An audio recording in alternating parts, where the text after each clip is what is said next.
Hello and welcome back to Redirected. My name is Andrew East, and this is a show where we sit down with celebrities, athletes, entrepreneurs, really anybody who has experienced a pivot or change in life. We all go through them, and so I wanted to sit down with people who have made it through the transitions well to not only glean some wisdom, but also hear some pretty good stories. And today we are continuing our Forbes 30 Under 30 series, where we sit down with people who are redirecting the future and have big ambitions and visions for what the next decade or so is going to look like. And today's guest is Nicole Hardson-Hurley. She and her co-founder Sargun Kaur co-founded Byteboard to improve the technical interviewing process, particularly for women and people of color, with identity-blind software that assesses engineering skills through real-world projects. The startup is being incubated within Google's Area 120 accelerator, but has also signed on customers like Lyft, Betterment, and Alphabet subsidiary Waymo. So I love the mission and vision behind this company, and Nicole as a whole is just an awesome person. I had a really good time talking with her. And if you want to find out more about Nicole and what she's up to, I'll link that information down below. But I think it's important. I mean, the whole mission behind Byteboard is to hire people based off their merit and fit for a job, what their qualifications are, and are they well equipped, as opposed to other factors such as their gender or race. And so I just love what they're up to. So we'll link information down below. And before we get into it, please subscribe to the show and give it a rating on whatever platform you're listening on. Without further ado, I bring you Nicole Hardson-Hurley. Nicole, it's a pleasure to meet you. I'm not gonna beat around the bush here. I want to jump in real quick and talk about, on your LinkedIn profile, you say that when you're not dancing or jamming to show tunes, you're working at Byte. What are your show tunes that you prefer listening to? Oh my gosh, that's I was not expecting that question. That's great. So I actually do musical theater on the side. So when there isn't a pandemic happening, I usually try and do, a show a year. So this year I actually did West Side Story back in February. Last year I did this musical called Once on This Island. And so yeah, just like try and find space for that because it's one of my passions. But is Cinderella up next? Because I heard you and it actually got stuck on my head. 10 minutes ago. Did you listen to that on my Instagram? Yeah, it was amazing. I'm a seeker of fine art, Nicole. All right. Oh my goodness, that's hilarious. Yeah, that was me in a vocal lesson with one of my vocal coaches. I actually was watching too your I think it was when you were at Stanford, but you directed some play. And, oh my goodness, you totally stalked me. I did. No, this is my job, and I can do it shamelessly. I directed a one act actually. It's actually my only directing experience while I was in school, but. Wow. Interested in potentially getting back into directing, so we'll see. So I don't often share this, but one of my favorite things in life is live theater. I love it. I don't like musical movies or things like that, but live theater, oh my gosh, gets me. Yeah. What's your favorite show you've seen? All right, so probably actually the most recent, it's been a couple of years, but we went to go see Hamilton, and it was just insane. It's funny, yes. My wife, Sean, does not like theater, doesn't like it. So she kind of, it's expensive tickets, but she sat through it. But I actually did theater in high school too. I did, shoot, I can't remember this stupid name. Huh? Music Man? No. Oh, dang it. Now I'm embarrassed. Don't worry. Do you remember what it was about? You can test my knowledge. It was like a corporate. It was about a guy trying to get a job, I think. Oh my gosh. How to Succeed in Business? Huh? How to Succeed in Business? No, dang it. I'll let you know what it was after. Anyway, that was besides the point. Yeah. I did enjoy that. No, that's awesome. Hamilton's amazing. Did Sean like Hamilton? No, she didn't like Hamilton. We went to go see the Book of Mormon and Wicked and all, and she just, yeah, I know. But I geek out over it. So listen, I love to hear about people's foundations that kind of sets the context for why they're interested in what they're doing now. So if you could talk about, what it was like for you growing up, maybe even what your parents did, any indicators that have led you to where you are. Totally. So I grew up in San Diego. Both of my parents are teachers. I often joke that I'm like the only person in my immediate family who didn't study math or become a teacher. And in all honesty, I thought I was going to be a math teacher because that's all I knew. My mom's a math teacher, my dad taught math, my sister taught math.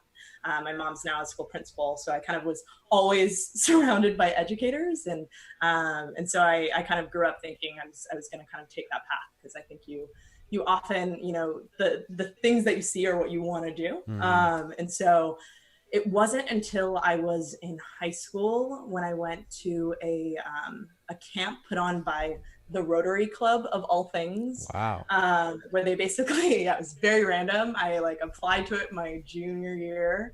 And it was like a weekend event where they basically got a whole bunch of juniors across San Diego together to basically go to this social entrepreneurship camp. And the idea was they brought all these students together, they split us up into teams for the weekend.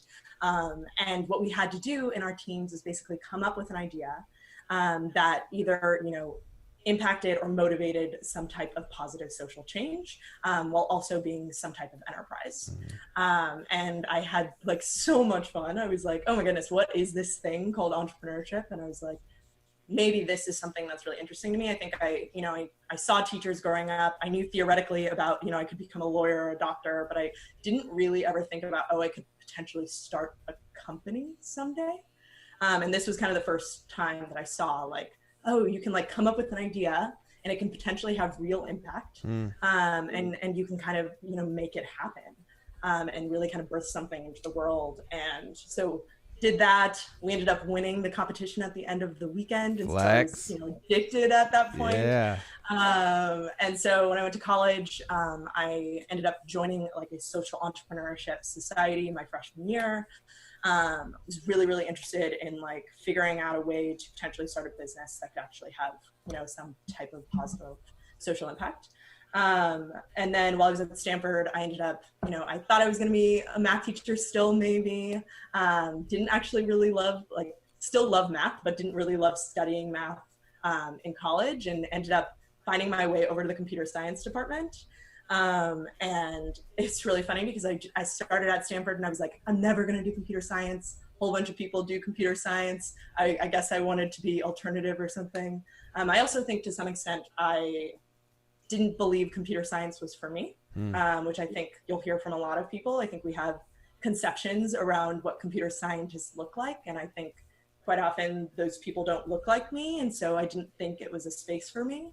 And then while I was at school, I took a computer science class and I was like, oh, actually, this is really cool. And I actually really enjoy this. And it allowed me to kind of still have my math love, but also build things, which kind of obviously bringing together this idea of entrepreneurship and actually creating real things that people can utilize. And so got really interested in computer science, ended up discovering this major called symbolic systems, which is kind of a weirdo Stanford major. It's an interdisciplinary major. I was about to say, what is that? It says human computer interaction. And I was like, I don't know what we're talking about here. So symbolic systems is a Stanford interdisciplinary major. It's basically a mix of computer science, psychology, linguistics, and philosophy. And basically the idea is you think about how you learn about people. So linguistics, how do people, communicate? Psychology, how do people learn and process information? Philosophy, how do people reason? And then applying all that knowledge to build better computers. And so there are multiple kind of concentrations within this major. There's artificial intelligence, and then there's also human-computer interaction, which is thinking about how do humans interact with computers and how do you build better computers for people.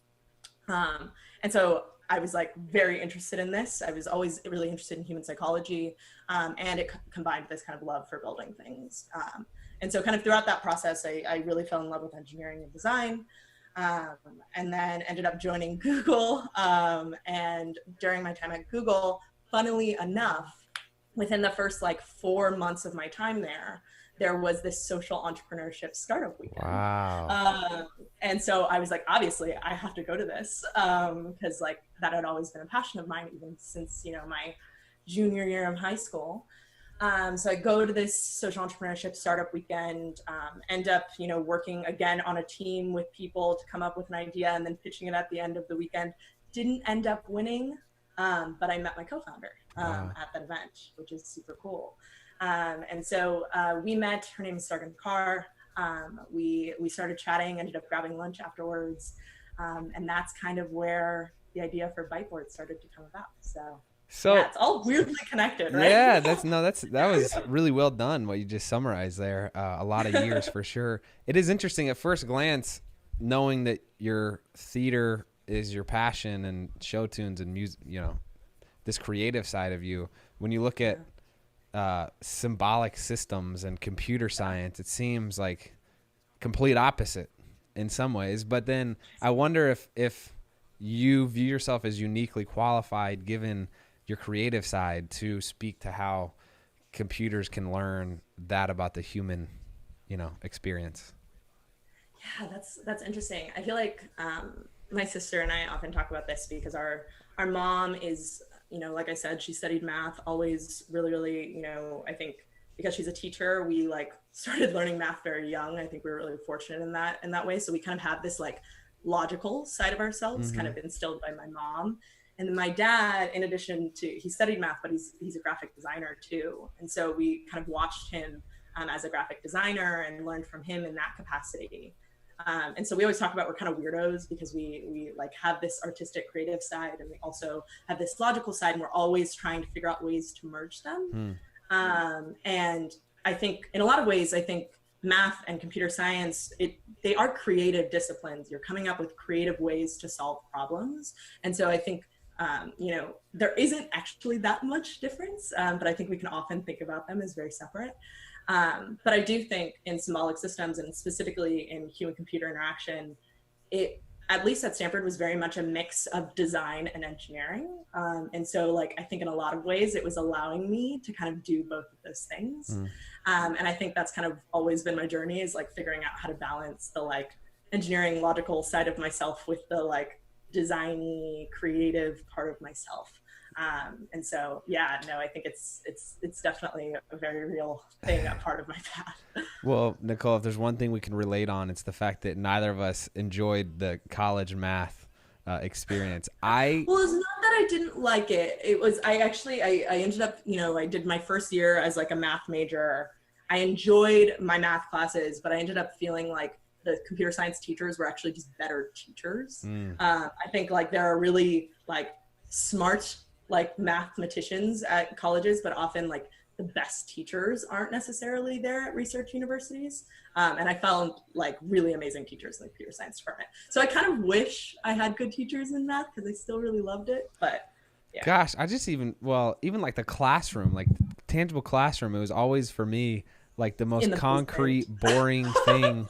And I was like, I don't like anything about what's going on right now. So for me, it was that I did not enjoy it, although it sounds different for you. But it is interesting. And I recently read a book called Essentialism, and he talks about the importance of play and kind of just how it engages that side of your brain where it's like you're experimenting, you're learning, you're curious in like different ways, whatever play looks like for you. And it, first of all, that's become so much more real for me being a father of a 1-year-old who now like that's the main basis for her learning. Right.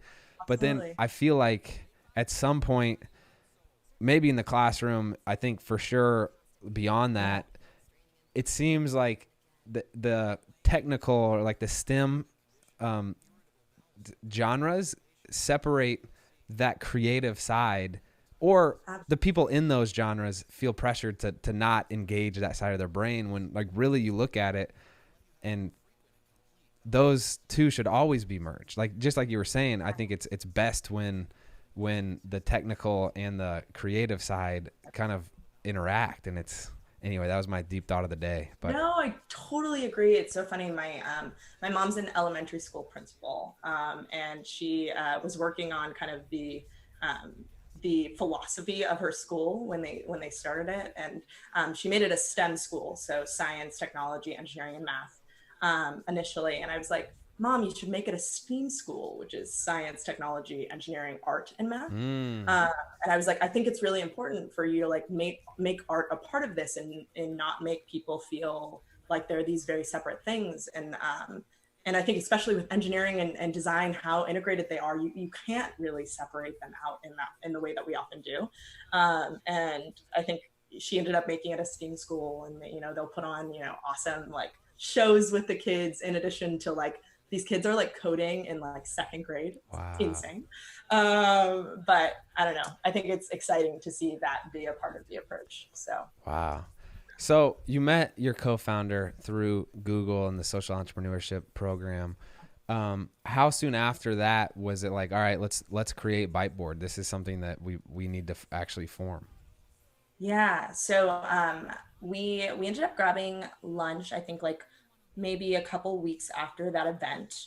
And we ended up talking about, I was interested in actually potentially going back to school at this point. I was thinking about going to design school. Because I was hitting this point where I was like, you know what, I think I really miss the creative aspect, in all honesty. I was like, I think I want to dive even deeper into like technology design. And my co-founder was an engineer at Google, also really interested in potentially going to design school. And so we ended up talking about, building a case study actually for a design school application, which what you'll often do is like pretend you're building a company and go through the design process for that thing. And so I was like, I have to build out my portfolio and do some case studies. Do you want to meet up and do that with me? And so we ended up getting together to actually work on a design portfolio of all things. And kind of where we started with that is and the crazy thing is, I feel like you say you're going to do these types of things. You say you're going to grab lunch with someone. You say that you're going to like get together to do a case study and you never end up doing it. But I think we actually, like did all of those things, and it was kind of magical what ended up happening when we got together into that brainstorm room. And so where we started in terms of like, okay, we want to build a case study, is we started talking about problems that were really important to us. So we talked about like civics and civics tech that we could build. We talked about health tech. We talked about, I think we talked about police brutality, and are there things that we could do to look at data around what's happening in the police brutality space, and potentially lead to real change that we wanted to see. And then we ended up talking about diversity in tech, and I think as being two women of color, we've seen that the tech industry doesn't really look like us, and we wanted to figure out a way to potentially contribute to the effort to diversifying the tech workforce. And so we kind of came up with ideas in all of these different spaces of all things. And in the diversity and tech space in particular, we started talking about kind of how people were approaching that problem. And what we saw is there was a lot of work being done in the education space, making sure folks have the skills that they need. There was a lot of, work being done in the sourcing space, making sure that candidates were getting opportunities to interview. But there wasn't a lot of innovation happening in the interview space. And really, when we started talking about our experiences, we realized that we had experienced a ton of anxiety when it came to technical interviews. We were often, spending like weeks studying textbooks about, theoretical concepts in order to prepare for these interviews. And we would walk into the rooms and often feel just like so much anxiety and feel like we weren't actually able to demonstrate our skills. And we started talking to our friends and realizing a lot of people felt this way about these interviews. And I think it turned a light bulb on for us where we said, hey, is there a way for us to actually develop a better form of technical interview that actually assesses for the right skills? Because quite often interviews as they currently stand tend to assess for skills that aren't necessarily what you will actually be using on the job. And can we do it in such a way where we're actually, giving everyone a fair opportunity to demonstrate their skills by reducing candidate anxiety and ensuring everyone really feels like they can show what they can do. And so it started with just like that idea, and then we were hooked on, maybe we really need to actually solve this problem, and that's really where Byteboard was born. Wow. So First of all, when you look at the Byteboard website, it's very clear you're both design oriented people. It is beautiful.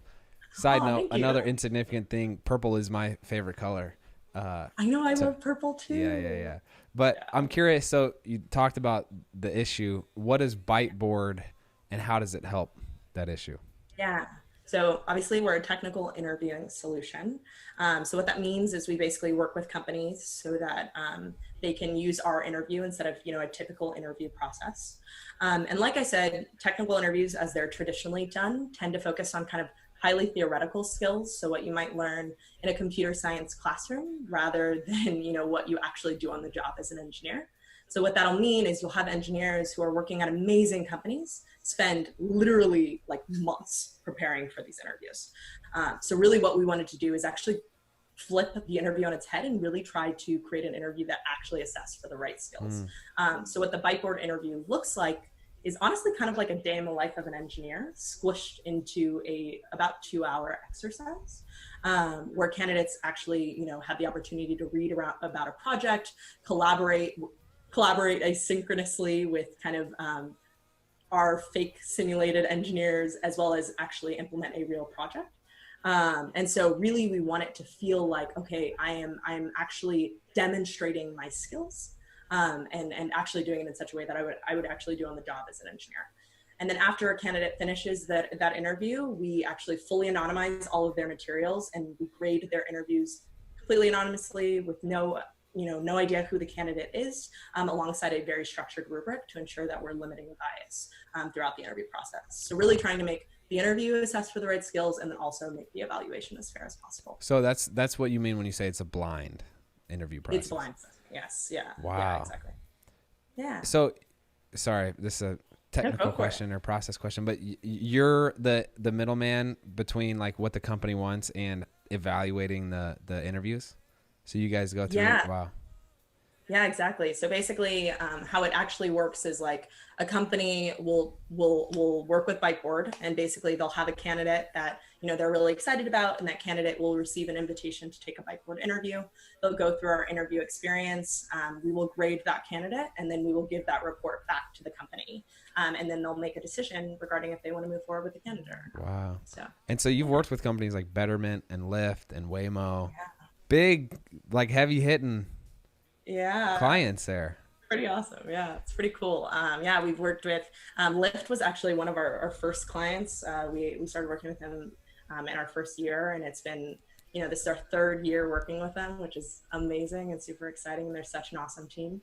But yeah, we're working with Dropbox and Betterment and Robinhood, and just like really, really awesome companies that we're so lucky to have the chance to work with. Nicole, are you familiar with the double-blind violin auditions for orchestra? Yeah, of course. Can you walk me through that? Or sorry, you do a better job explaining that to the audience than I. So basically, a while back, I don't know actually when this study was done, but I think it was a long time ago. They found that women who were auditioning for positions in orchestras were disproportionately not getting hired. And so there was an experiment done where they actually put a like curtain up so that no one could see who is actually performing behind the curtain, and they saw that basically there were equal number of women and men getting hired after that. And so I think it was a very clear demonstration that there's actually gender bias that happens when we're trying to hire candidates for any job. And figuring out ways to, remove opportunities for that bias to get into the system is really, really important. So we spoke a little bit earlier about the anecdotal experience that you had with anxiety, but the problem is large, and there's stats. And I think, we came across that women are 7 times more likely to stop interviewing after a negative experience. Technical interview experience, yeah. Yeah, could you talk about that and some other stats that are just indicative of the problem? Totally, yeah. So basically, we find that technical interviews as they currently stand are generally not predictive of whether or not a candidate is going to be successful on the job.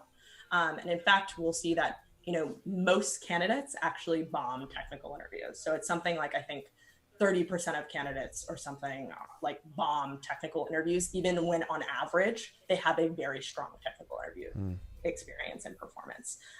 So what that means is maybe I'm interviewing at a company I'm really, really excited about, and typically I do pretty well, but out of nowhere I bomb this technical interview. And the part of the reason for that is the material that we're actually assessing for is quite often highly theoretical, not actually related to the job, and really dependent on whether or not I studied the material in advance, which means if I didn't study that specific thing that they asked for, maybe I unexpectedly bomb this interview. However, what the stats show is that even though most people bomb technical interviews, women are 7 times more likely to stop interviewing after a poor interview experience.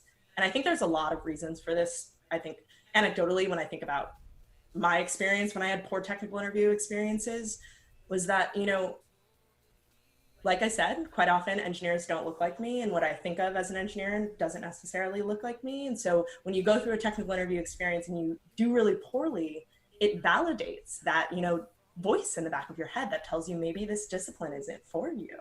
And I don't think that's true. But I think when there are particularly folks that, you know, stereotype threat is a very real phenomenon for them, when they walk into rooms that people don't typically look like them, they're scared that maybe someone doesn't think that they're going to be good at. Go for it. What did you say? You said stereotype threat. Is that what you said? Yeah. I've never heard of it. Yeah, so stereotype threat is it's a term that basically describes when there are stereotypes that negatively inform, you know, how people think about your identity. Quite often you're aware of those stereotypes, which means that you walk into situations potentially impacted by your perception of how you think people are going to perceive you in that situation, right? So, for example, they find that on like standardized tests, if they ask for race or gender information before the test, you'll see that women and students of color actually do worse on the test versus if they ask it after the test. So it's just like, oh, I'm supposedly not good at math according to the stereotype. And now there's that seed of doubt that's in my head that is actually going to impact my performance. Like a priming mechanism almost, like, you know, there's all these studies about even athletes where it's like, oh, you know, you listen to a certain type of music before you perform and you do better or whatever it is. And it's the antithesis of that where it's, oh, I'm a black male, this person, whatever. Right. Yep. Wow. I think that's right. Like if you walk into a room and you think that someone's going to, I think we're always kind of aware of what people are potentially thinking about us. And that can often get in the way of us just being ourselves, right? And actually showing what we can do. And I think especially in a hiring context, like the potential impact is actually really, really terrible. And so, yeah, it's kind of, I think, especially when we're looking at interviews and seeing like the potential result of an interview experience that is so inconsistent that almost everyone is actually bombing it. The fact that women are 7 times more likely to leave the hiring process after that and actually decide maybe engineering isn't for me. It's a really unfortunate impact. And I think we're really dedicated to figuring out ways to make the interview more consistent so that, you know, everyone has the opportunity to go through an interview and actually feel like it was a fair evaluation of their skills and their ability. Wow. So you mentioned the disparity in the tech industry as a whole. Do you have any insight into what that looks like? From an outsider, like I'm not fully in the loop about that. Yeah, I don't have the exact numbers, but they're really bad.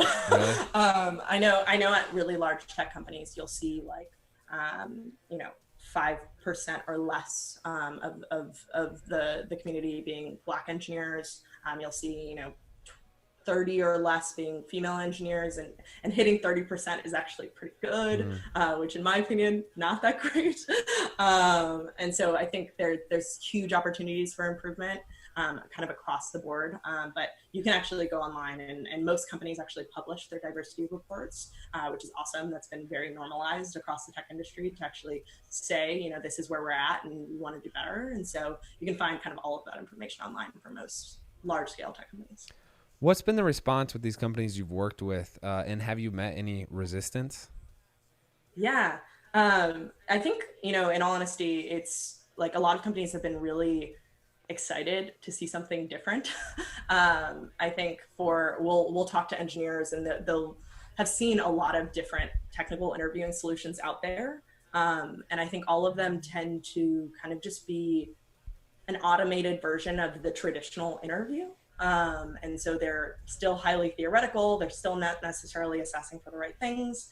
And I think historically, you know, I often tell this story about when I met this guy at a conference who was like, oh, you started a technical interviewing company. You know, my co-founder started a technical interviewing company before he worked with me. And he did it because he was like really into like technical math problem competitions. And that's often what these questions are. They're kind of these like mathy algorithm questions. And he really liked those types of interviews. That's why he started the company. Is that why you started the company? And I started Byteboard, and I was like, no, we started Byteboard because these interviews, you know, caused us anxiety. we started Byteboard because we felt like this wasn't a fair evaluation of, you know, a candidate's ability. And I think when we walk into, you know, pitch rooms and we're talking about what Byteboard is, we'll often have engineering leaders who are like, oh yeah, this is what I'm actually looking for in a candidate, is if they can actually do the job, not if they can solve these theoretical questions. And so I think there's kind of this like it's very refreshing to see something new that is actually kind of a different approach than something that we've been doing for the last 20 years. So that's been really cool to see. Do you have any testimonials from interviewees about how much different this experience they're is? my favorite. I actually just like want to grab one for you. They're like my absolute favorite. Let me pull up our pitch deck. But yeah, I think literally yesterday I was going through some of our feedback and we saw one. I think I sent it to my co-founder. Let me run to our chat really quick, and I'll just read it to you. We had one yesterday that I sent her and she was just like, oh my God, this is so amazing. We had a candidate that said, this is a really cool way of making this part of the interview process more accessible to me. So I really appreciate that. I think a tool like this allows engineers with ADHD and anxiety issues that makes like interviewing difficult shine anyway, which was like, I was like, this is such an amazing piece of feedback. Wow. We've had candidates say things like, you know, this interview experience like actually taught me more about my strengths and weaknesses than any other interview I've done, which is really cool because we don't actually give candidates any feedback. So they're just like going through the interview experience and actually self-reflecting on things that they could do better. And I think obviously that's far more possible when like the things that you're doing are actually relevant to what you do on the job. So that's been really cool. And then, yeah, there just been a lot of candidates that are like, this is the first, you know, it's just refreshing to have something that's actually related to the job. So a lot of really cool pieces. Yeah. What are your goals both within Byteboard and beyond? Yeah. I mean, I think within Byteboard, I think we've always said that we want to, you know, actually, you know, make it such that the current type of interview is basically just doesn't exist anymore. The traditional technical interview doesn't exist anymore, that we move kind of all interviewing and hiring towards kind of skill-based, actually focused on what folks need to do on the job.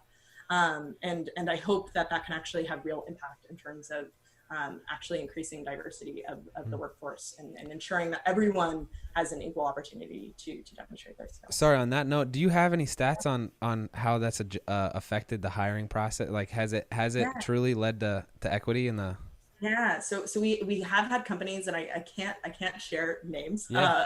but we have had companies say like they've actually seen a huge increase in the percentage of candidates that are Black, Latinx, or women or non-binary actually get hired. So it's really, really exciting. And then obviously we have just like really great anecdotal feedback. We basically make sure that every single assessment before it gets launched actually is tested on a representative sample of candidates. So we make sure that we're seeing kind of equal candidate experience across demographic profiles. And that's just been really awesome to see that everyone is saying this is a great technical interview experience. So yeah, exciting results. Yeah. Have you thought much beyond Byteboard? I mean, it's hard. It's so funny. I think like I think in Silicon Valley in particular, there's a kind of this romanticization around like starting a company. You're like, oh, I want to start a company. And then you forget that like, if it's successful, you could be working on it for like the rest of your life. Like it's not just starting a company, right? It's starting a company, and that's just literally the beginning, right? Then it's growing the company and hoping that it, you know, has the opportunity to really kind of actually meet its mission. And so I think it's hard to think beyond that, in all honesty. And so I think I'm just excited to continue watching Byteboard grow, and then who knows, maybe someday I'll actually go to theater. We'll see. Wow. And then I'll be on your podcast again, and it'll be about like me going from tech into theater. Yeah. That'd be great. I look forward to that one. I'm curious, what are the three, I mean, you have such a diverse experience from theater to computer science, starting your own company. What are three of the most valuable lessons that you've either been taught or learned along the way that have stuck with you? Yeah, I mean, I think one of the things that I think, especially with starting Byteboard, that I've learned is that like, I think quite often I talked about, not thinking computer science was for me, or kind of, holding entrepreneurs on a pedestal and being like, I don't know if I can do that. And I think one of the things my co-founder and I talk a lot about is like, oh, like entrepreneurship is a test of, will more than anything. It's about like, are you willing to start and just like learn what you need to on the job and keep going and like, go through the challenges and just like make your way. And like, we can do it, right? There's nothing that we can't do. And so I think it's been really awesome to kind of like do this and have the opportunity to partner with her in terms of like learning about like ourselves and our own capabilities and what our potential is, and just being like, no, we can do anything. It's just about like, are we willing to actually, put in the work to make it happen? And so I think like one is just like not counting myself out and not saying like entrepreneurship isn't for me, or that's too far away, like that's too far beyond my grasp. I think that's definitely a huge one.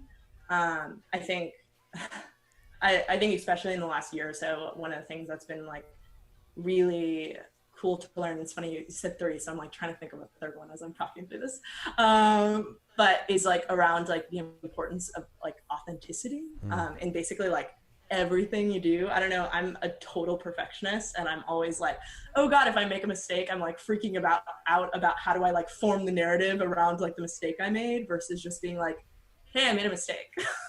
Like, and we're going to do better next time, in terms of like how we're leading our team, or in my relationship with my co-founder, or in how we're talking to clients, just being like, hey, like this didn't go well, and like we're going to do better next time, and we learn from it. And like being more okay with like my own imperfections, and like just being more authentic around like who I am, and like showing up authentically in conversations. Like I think that has been like huge for me in terms of a learning.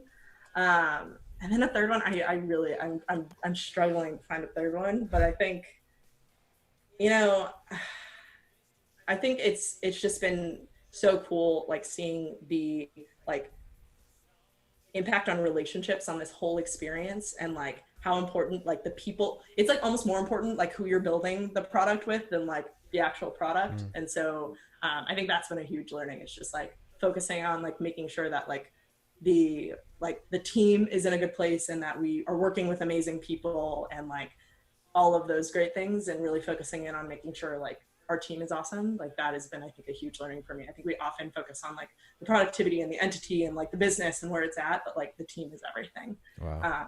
And my team is awesome. So Nicole, it's amazing. I'm big on this, and I've said this before quite often. I honestly truly believe that every single person has the unique ability to change the world, given the context with which they grew up and the experiences that they've had and their interests that they have. And it's so cool to see you, who has this wonderful mix of everything that's happened to you, and you're using those skills to truly change the world. So thank you. I really appreciate that. Yeah, it's just amazing what you've built, and I think it's going to leave an incredible impact. I think it's going to have a wonderful effect. I hope it does, and I hope more companies use this in their hiring processes, because it's needed. So for what it's worth, I want to thank you for what you've built. Keep pressing on. And I'm just honored that you took the time to sit down with me. I'm honored that you asked. Yeah. This is awesome. No, this was a real pleasure. So thank you. Yeah, thank you so much. Well, this is a great time for me too, and I'm inspired by like what you're doing, and just like I've tried to start a podcast. It's really, really hard. The fact that you like have been doing this for years now is just like amazing to me, and I just feel so lucky to be a part of it. So thanks for inviting me on. Well, thank you, Nicole.